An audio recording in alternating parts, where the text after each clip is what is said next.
भीगने का अगर शौक हो तो आकर मेरे श्याम के चरणों में बैठ जाना। भीगने का अगर शौक हो तो आकर मेरे श्याम के चरणों में बैठ जाना।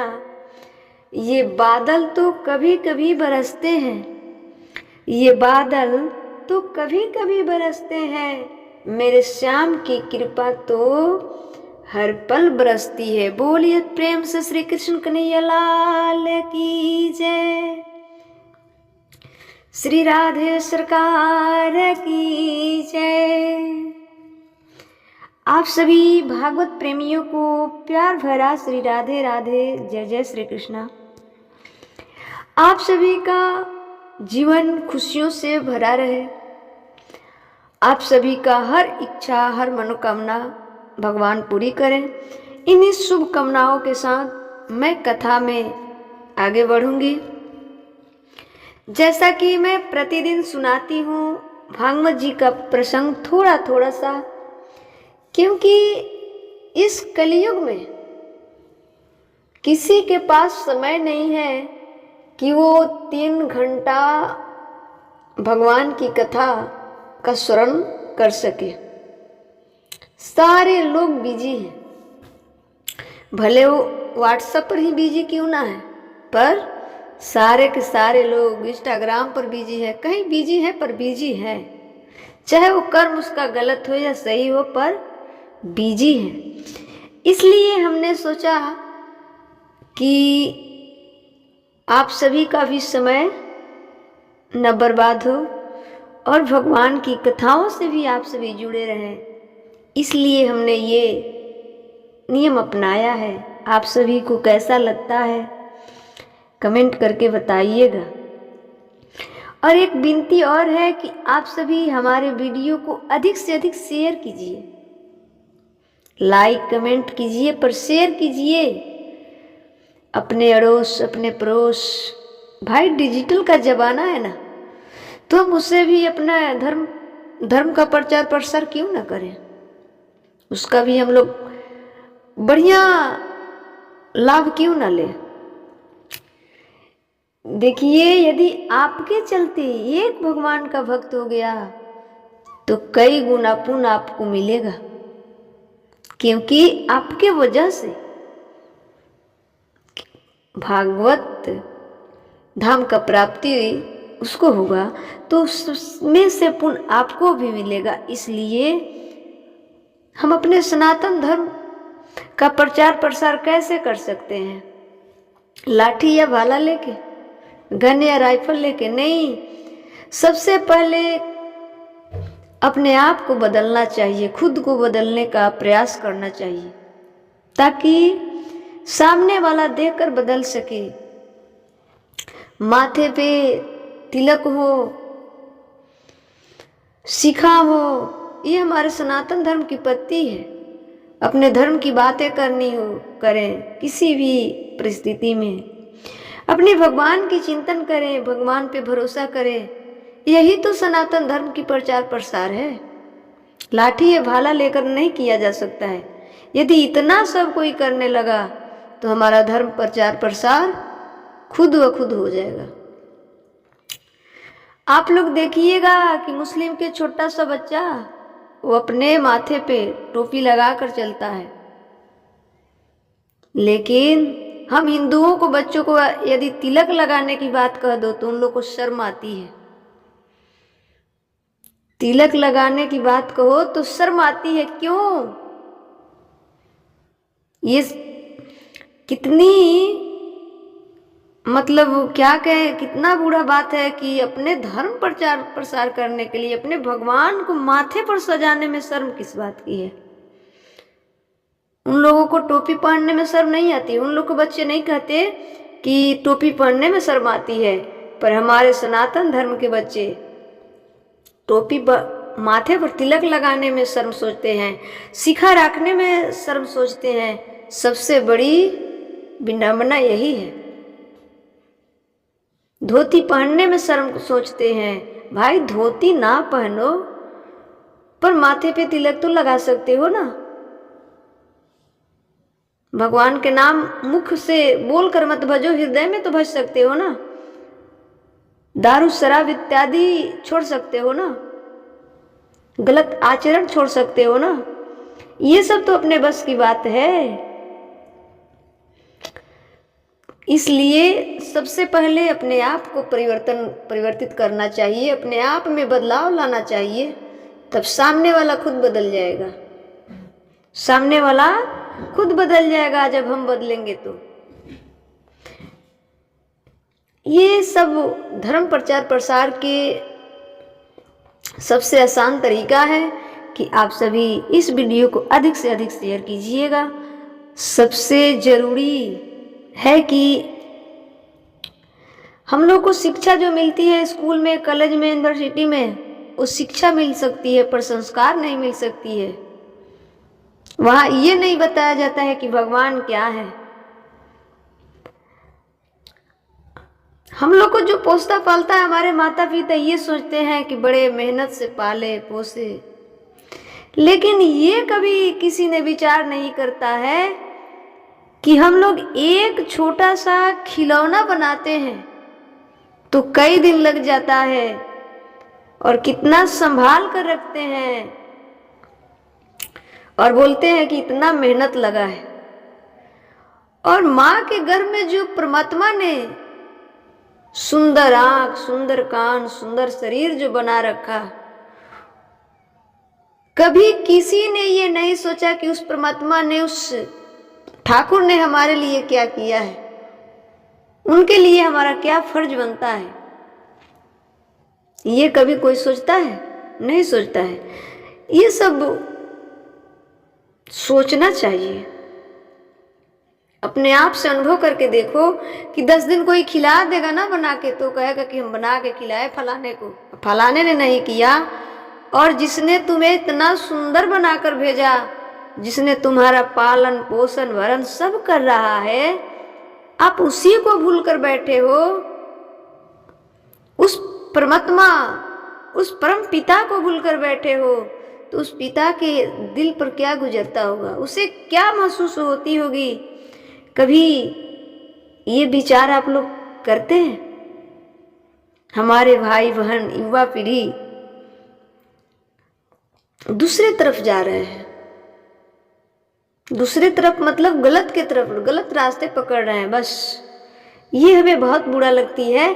इसलिए कहते हैं कि हम सनातनियों के हर घर में एक रामायण, रामचरितमानस और एक भागवत महापुराण हो या ना हो, श्रीमद् गीता तो होनी चाहिए। श्रीमद् गीता होनी चाहिए। ठीक है, तो मैं कथा में चलती हूँ। कल के कथा में हमने बताया कि भागवत जी को महापुराण कहा जाता है और भागवत जी 10 लक्षणों से भरी पड़ी है। और भागवत ही ऐसा शास्त्र है, ऐसा वेद है, ऐसा पुराण है जिसे सुनकर पढ़कर भवसागर पार जाया जा सकता है।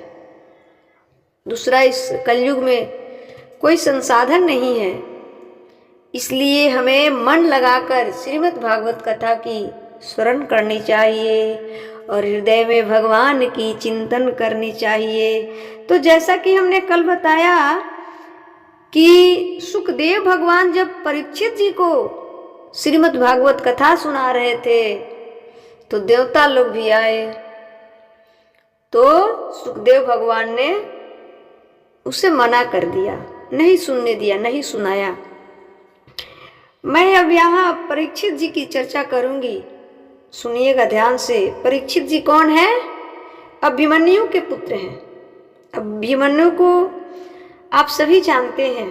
अभिमन्यु किनके पुत्र हैं? अर्जुन के पुत्र हैं। अभिमन्यु जो कि चक्रव्यूह में मारे गए थे, याद है आप सभी को, है ना?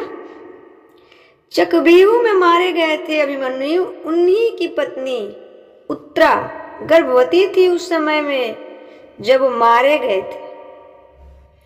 तो अभिमन्यु की पत्नी उत्तरा के गर्भ से थी, बच्चा पैदा नहीं हुआ। जिनको मारने उत्तरा के गर्भ में नष्ट करने के लिए अस्थामा ने ब्रह्मास्त्र छोड़ दिया था। अस्थामा ने क्या छोड़ दिया? ब्रह्मास्त्र।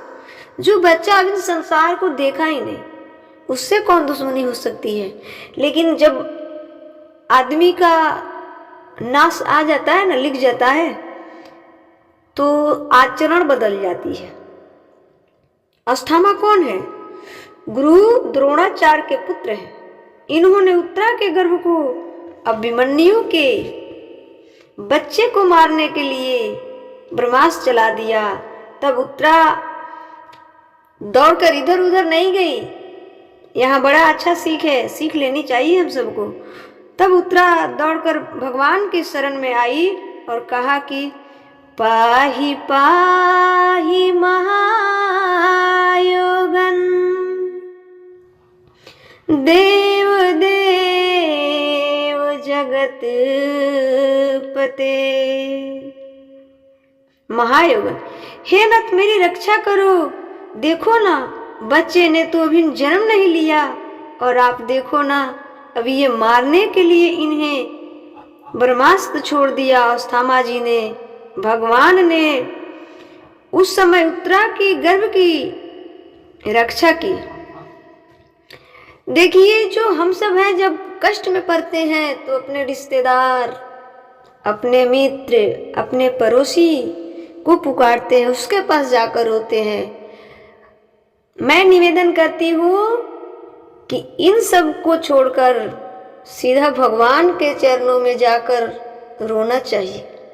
क्योंकि उत्तरा माँ किसके पास गई? भगवान श्री कृष्ण के पास गई। तो भगवान ने उस समय उत्तरा की रक्षा की और भगवान उत्तरा के गर्भ में गए। और ये वही बालक है परीक्षित, जिनके लिए भगवान माँ के उदर में गए हैं। भगवान कभी माँ के उदर में नहीं जाते, भगवान प्रकट होते हैं। हमारा और आपका जन्म जैसा होता है ना, भगवान का जन्म वैसा नहीं होता। भगवान राम का जन्म कैसे हुआ? माँ कौशल्या के गर्भ से कैसे हुए? जैसे आप और हम होते हैं वैसे थोड़े हुए। तो फिर कैसे? भय प्रकट कृपाला दीन दयाला कौशल्या हितकारी हर्षित महतारी मुनि मनहारी अद्भुत रूप निहारी। भगवान का जन्म कैसे हुआ? भय प्रकट। यहाँ जन्म नहीं लिखा है भय प्रकट कृपाला, ना भय प्रकट कृपाला। जन्म नहीं लिखा है कि भय जन्म। कैसे हुए? जैसे बारिश के समय पर अचानक से आकाश में बिजली प्रकट हो जाती है। कैसे अचानक बिजली चमकती है ना, जैसे बिजली अचानक आकाश में प्रकट हुई। जैसे बारिश के समय मेघों से घिरे सूर्य कभी कभी प्रकट हो जाते हैं, उसी प्रकार भगवान कौशल्या माँ के गर्भ से अचानक प्रकट हो गए। वैसे ही जैसे घिरे हुए बादलों के बीच सूर्य प्रकट हो जाते हैं। भय प्रकट कृपाला। तो भगवान का जन्म हमारी आपकी तरह नहीं होती है। हम लोग जो आते हैं ना, माँ की योनि से आते हैं और भगवान प्रकट हो जाते हैं। जैसा भगवान का जन्म क्या है? प्रकट हो जाते हैं। भगवान कैसे प्रकट हुए? 4 हाथ वाले भगवान शंख चक्र गदा पद्म लिए भगवान प्रकट हो गए। अच्छा, तो भगवान क्या होते हैं? प्रकट होते हैं। वो ऑलरेडी हम सबके गर्भ में है, पर उस रूप में प्रकट नहीं होते, योनियों से प्रकट नहीं होते भगवान। ये बात ध्यान रखना चाहिए। ऐसे तो ऑलरेडी सबके अंदर, सबके गर्भ में भगवान है, पर परीक्षित जी से भगवान उस समय जाकर ही बात किए जब उसने संसार में आया ही नहीं था। और यहाँ एक बात मैं कंफर्म कर दूं कि भगवान गर्भ में जाकर परीक्षित जी से इसलिए बात किए, इसलिए उसे बचाए क्योंकि भगवान है, वो सब जानते हैं। वो जानते हैं कि ये हमारा भक्त होगा, जो कथा से प्रेम रखता है, जो भगवान से प्रेम रखता है, जो संतों के प्रति प्रेम रखता है, श्रद्धा रखता है, उसे गर्भ में ये लिखित है कि भगवान दर्शन दिए होंगे। उसे गर्भ में भगवान दर्शन दिए होंगे, ये उसका पहचान है। गर्भ में दर्शन दिए परीक्षित जी को, तब तो परीक्षित जी उतने बड़े भक्त हुए, उतने बड़े साम्राज्य पाकर भी भगवान की भक्ति किए। तो ये प्रमाण है, जो व्यक्ति भगवान के कथाओं को स्मरण करता है, श्रद्धा पूर्वक भगवान के चरणों में प्रेम रखता है, संतों के चरणों में प्रेम रखता है, उसे भगवान की दर्शन पाने की तो इच्छा है, लेकिन ऑलरेडी दर्शन करके संसार में आया है। ये प्रत्यक्ष प्रमाण है। तो भगवान हम सबके जैसा जन्म नहीं लेते, वो प्रकट होते हैं। तो भगवान प्रकट हुए, परीक्षित जी को भगवान ने बचाया और माँ उत्तरा के गर्भ में गए और उत्तरा के गर्भ का रक्षा किए। इस धरती पर सारी माताएं, कोई ऐसा स्त्री नहीं है जिसने अपने गर्भ में भक्त और भगवान दोनों को रखा हो, स्थान दिया हो, कोई नहीं है। और उत्तरा के गर्भ की रक्षा करने के लिए, उत्तरा के गर्भ में उस समय कौन था? परीक्षित जी थे। परीक्षित जी को बचाने के लिए भगवान गर्भ में गए। उत्तरा माँ धन्य है। इस धरती की हर स्त्री ने या तो भक्त को अपने गर्भ में रखा या तो भगवान को अपने गर्भ में रखा, लेकिन उत्तरा माँ एक ऐसी माँ है जिन्होंने एक साथ अपने गर्भ में भक्त और भगवान दोनों को ही स्थान दिया है। धन्य है उत्तरा माँ, क्योंकि परीक्षित जी को बचाने भगवान गर्भ में गए। तो भक्त और भगवान दोनों थे, ऐसी उत्तरा माँ है। अभिमन्यु की पत्नी ये वही उत्तरा है जिनको अर्जुन ने नृत्य गान सिखाया है। जिनको अर्जुन ने क्या सिखाया? नृत्य गान। जब ये अर्जुन अज्ञातवास में थे ना, पांचों पांडव ब्रह्मलाला बने थे, उस समय अर्जुन उत्तरा को संगीत की विद्या दिया करते थे। अर्जुन उत्तरा के पिता के ही यहाँ रहते थे, तो उस समय उत्तरा के पिता ने अर्जुन से विवाह करने का प्रस्ताव रखा था। सुनिएगा कितना पॉजिटिव ये प्रसंग है। उत्तरा के पिता ने कहा कि मेरी बेटी उत्तरा से विवाह कर लो। अर्जुन जी से कहा। अर्जुन ने कहा कि नहीं, मैं विवाह नहीं कर सकता। अर्जुन ने कहा इसको तो मैंने संगीत सिखाया है, तो ये मेरी शिष्या हो गई, और शिष्या तो बेटी की तरह होती है, मैं इससे विवाह कैसे कर सकता हूँ? बेटी से बाप विवाह कैसे करेगा? देखिए कितनी मर्यादाएं थी। जिस स्त्री को उन्होंने बेटी कह दिया, फिर उसे पत्नी नहीं बना सकते। बेटी कह दिया तो बेटी है। हाँ, इसका विवाह मेरे बेटे से हो सकता है, तो ये बेटी और बहू मेरी बहू बनकर आ जाएगी, तो बेटी की ही जैसा बहू होती है, बहू बेटी की जैसा होती है। तब अर्जुन से विवाह करने का प्रस्ताव रखा था उत्तरा के पिता ने। फिर अर्जुन ने मना कर दिया और कहा कि मैं संगीत का शिक्षा दिया हूँ, मैं संगीत का शिक्षा दिया हूँ, मैं गुरु हूँ और ये शिष्य है, और मैं शिष्य से कभी विवाह नहीं कर सकता। देखिए उस जमाने के गुरु कैसे होते थे, अपने शिष्यों पर कितनी निष्ठा रखते थे कि ये मेरी बेटी है और ये मेरा बेटा है ना। अर्जुन ने कहा मैं इससे विवाह नहीं करूंगा। तब उत्तरा का विवाह फिर अभिमन्यु से तय हुआ और अभिमन्यु ने विवाह किया और अभिमन्यु अभी 20 साल के ही थे। अभिमन्यु जब वो चक्रव्यूह में मारे गए तब उनका उम्र कितना था?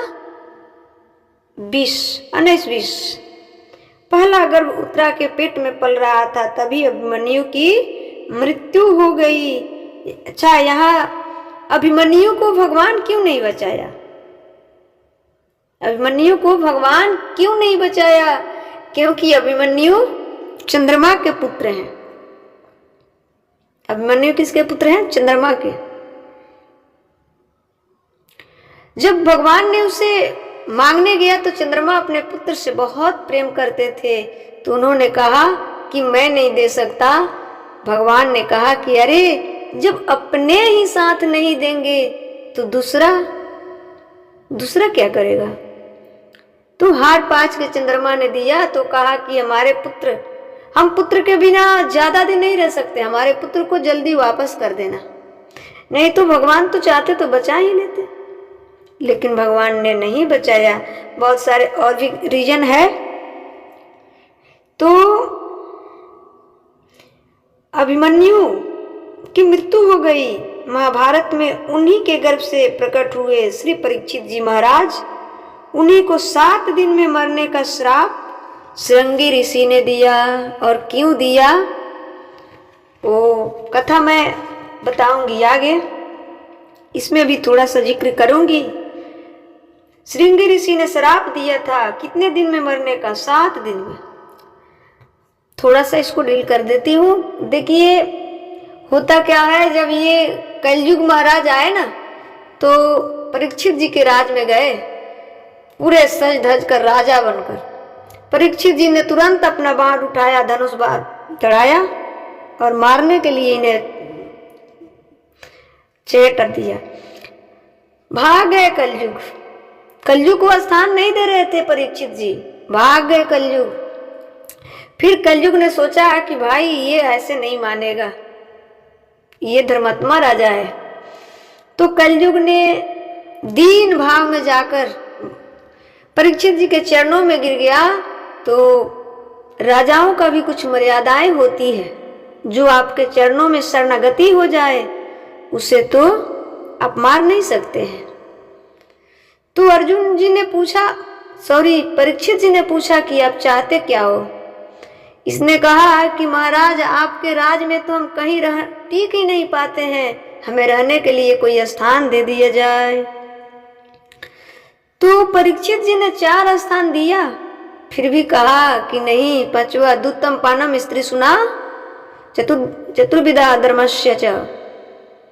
दुत्तम जुआ, पान, श्राप, चरित्रहीनता, मांस, 4 जगह स्थान दिया।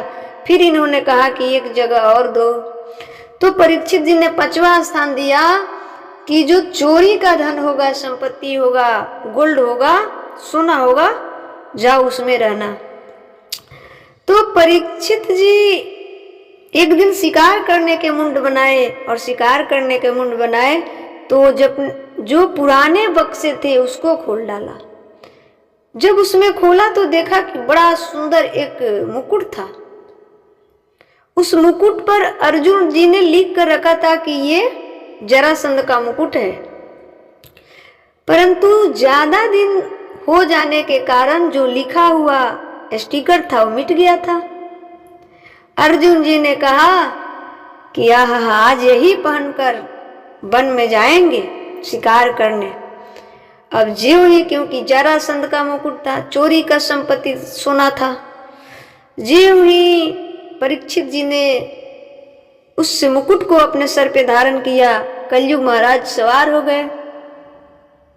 कलयुग महाराज क्या हो गए? सवार हो गए। बताओ, जिसने ही स्थान दिया रहने के लिए, उसी के सर पे कलयुग महाराज सवार होकर उसी से भला बुरा करवा डाले और उसी का अंत भी करवा डाले। लेकिन वो संत थे वो भगवान के भक्त थे, कुछ देर के लिए विचलित हो सकते हैं लेकिन उनकी अधोगति नहीं हो सकती है। तो परीक्षित जी ने वन में गया और वन में जाते जाते जाते जाते गए, बड़ी दूर चल गए। उनकी जो चतुरंगिनी सेना थी कुछ दूर रह गई, वो आगे बढ़ गए। आगे बढ़ गए तो उन्हें बड़े जोर से प्यास लगी है। अब तो प्यास लग जाती है तो प्यास तो बर्दाश्त करने की चीज है नहीं, और वन में दूर दूर तक देखे, कहीं कुछ भी नहीं दिखा। तो कुछ दूर आए तो देखे कि एक ऋषि का आश्रम है छोटा मोटा। तो उन्होंने मन में विचार किया कि यहाँ तो जल की व्यवस्था हो सकती है। चलते चलते चलते उस आश्रम में आए और प्यास इतनी जोर से लगी थी कि व्याकुल थे प्यास के कारण। इसलिए मैं विनती करूंगी कि चोरी के धन अपने संतान को मत खिलाइए, ताकि जैसा खाओ अन्न वैसा रहेगा मन। ये जब आप बेईमानी के धन खिलाते हैं, चोरी के धन खिलाते हैं, तो बुद्धि वैसा ही होगा।